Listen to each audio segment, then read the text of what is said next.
Hello and welcome back to my channel, a channel where we talk about all things important. So today we're going to be watching a video called Allah's Changing Your Life and You Don't Even Know. So I've not watched this video before, so we'll be watching it together. And this video is by Lorenzo Hamza. Before we start the video, can I please ask everyone to comment in the comment section where they're watching from? I would like to get to know you guys a little bit more. I don't think I've ever made a video truly expressing how grateful I am to Allah Azza wa Jal for giving me Islam. Because if He didn't give me Islam, so many things in my life never would have happened. So many things that I have now, I never would have had if I didn't have Islam, if I didn't have Allah Azza wa Jal. Which is why I'll never go back to being an atheist. And there's no way. There's no way unless Allah Azza wa Jal allows me to. But I truly ask Allah Azza wa Jal to keep me guided and to keep you guided and upon the straight path if you're watching this video. And if you're not a Muslim, then I ask Allah Azza wa Jal to guide you to that which is true. To guide you to the truth, basically. Nonetheless, I wanted to make this story because, or this video, sorry, to truly talk about my story because I don't think I talk about how grateful I am. SubhanAllah, around 2.5 years ago I reverted to Islam, I converted to Islam. I'm Italian, half British, and I'm in Italy right now. What you see behind you is actually Italy. It's not that great, but nonetheless, what is crazy is that here in Italy there are a lot of converts or Muslims in general. You've got places like the UK, you've got places like Germany, France, where in Europe there are so many more Muslims in these countries. And Italy is definitely not one of those countries where there's quite a big population of Muslims. But nonetheless, before Islam, I was a complete atheist. When things didn't go well, I would rely upon myself and that is it. I thought that when something didn't go well, it was fully in my control. Right? Understand how crazy it is to believe such a thing. That when things go wrong, right, it's always in your control to make them right. Like, subhanAllah, how dumb is it to believe that, right? And only now do I actually truly understand how dumb this mindset is, which so many people have, that when things don't go well, when they don't have the things that they want, they believe. So as Muslims, we believe that nothing happens by chance, everything happens for a reason, and also everything is also written down. That it's 100% in their control. Now, it's because they didn't work enough. It's because they didn't try enough. It's because they didn't do this, they didn't do that. And although it may be true that they didn't achieve a certain thing because they didn't do a certain thing, what you need to understand, which is what Allah Azza wa Jal has taught me through Islam, is that actually you don't control anything. If anything, you don't control anything at all. You don't have control over what you have, what you achieve, what you receive. So why on earth are you why on earth are you stressing so much for things that you don't have when you yourself don't control that certain thing, right? So I'll talk about something that Allah Azza wa Jal has granted me. And when He granted me this thing, it's been the most useful thing ever, which I dreamt about since I was probably less than 10 years old when I was watching YouTube. And it's a full-on YouTube channel. Never would I thought in the 20 years that I've lived that I would have a channel that has got to 90,000 subscribers. Never would I have thought such a thing. And the crazy thing is this, that with my videos, they're not even super edited. If anything, they're not edited at all. They don't have anything special to them, right? I only simply pick up a camera, record, and somehow some of my videos, not all of them, but some, go viral for some odd reason. I don't control it.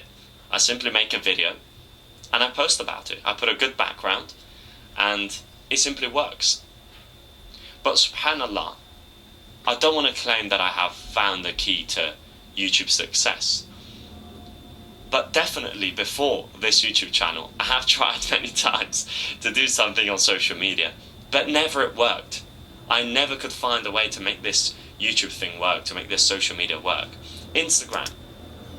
Just a quick pause. If you're enjoying this video, please don't forget to subscribe. Every single click will help the channel grow. I made a few videos and I haven't been posting in months, and I only made a video I think yesterday by the time I'm making this video. And subhanallah, I've got around 25,000 followers there by barely posting or doing anything. And my videos aren't even that good when it comes to quality.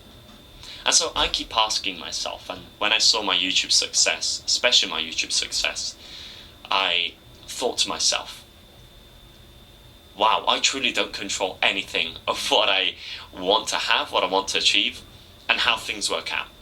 Because, as I said, I used to do this social media thing before my YouTube channel that I have now, Lorenzo Hamza, and it never worked out. I think I managed to get maximum on Instagram around 60, 70 followers on like an account I had. On YouTube I probably only had like 10 subscribers or whatever it was. Nothing would actually work.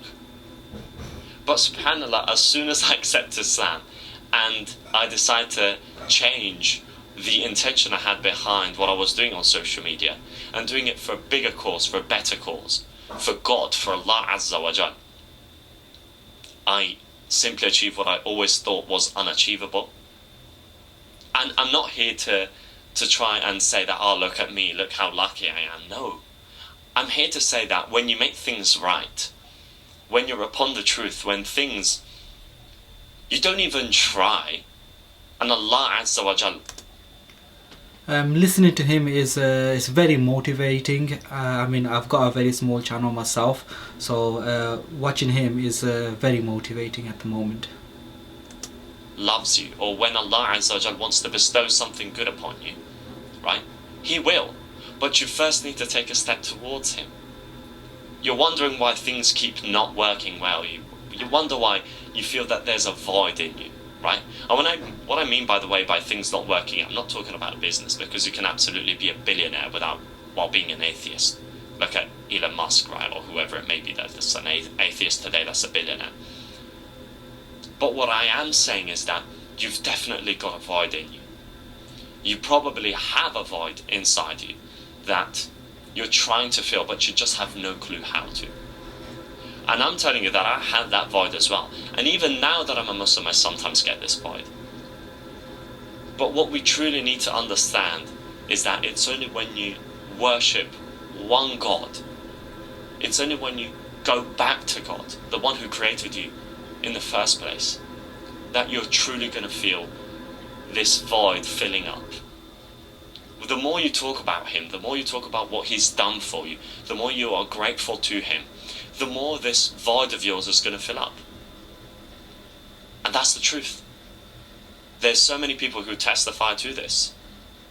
So, if you already know that there's something inside you that is missing, whether you're a Muslim or not, if you're a Muslim, well then, start praying.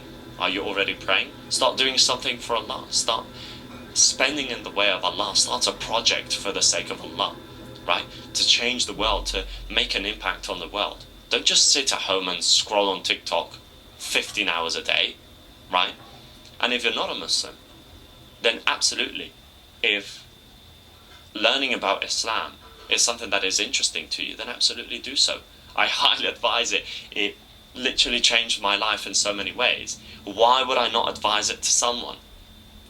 And so many people think, but yes, you talk good about Islam, but you need to pray 5 times a day. No pork, no alcohol, no parties, no, for example, backbiting, mocking, slandering, and all these things. No music. And it's like, who cares? Do you really need? I mean, these things are bad for you. That's why it was banned in Islam in the first place. It's made haram because it's not good for your soul and for people around you. Does it really take an immense amount of strength to banning these things? Some people ask me about, how do you even go about living your life this way? Isn't it boring? How do you do it? With what mental state would you do such a thing? And when I hear such a thing, I think to myself, do you actually believe that Islam is that hard? Because Islam really isn't. It's one of the easiest things ever. And those who are not Muslims, or the Muslims that are not practicing, believe that it's hard. Because, yes, it makes you feel as if it's hard, because you're staying away from the things you want to do, but that bring you no benefit. But Allah Azza wa Jal pushes you towards that which is beneficial to you, but that is hard. But that very hard thing, and every single person talks about these things that I'm about to say, whether they're Muslim, believing in God, or atheist, right? And it's that if you do hard things, you will achieve great things, right? So, as I said, I absolutely advise Islam to anyone. It's absolutely changed my life. I can't be and never will be grateful enough for what Allah Azza wa Jal has granted me, for what Allah has done for me. As I said, this YouTube channel, never would I have thought that I could have such a thing. Never, never. And who knows what I might have in the future. Maybe I'll completely lose this YouTube channel. Maybe my subscribers will increase. Maybe I'll do something completely different. I don't know. I'm not in control of what is in the future. I'm only in control of what I do now, and what I can actually put out as actions, but not the result. So this is what Islam has done for me.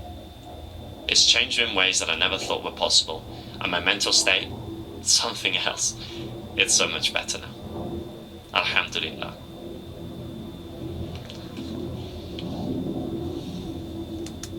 Watching this video has been very motivating. I've learned quite a few stuff.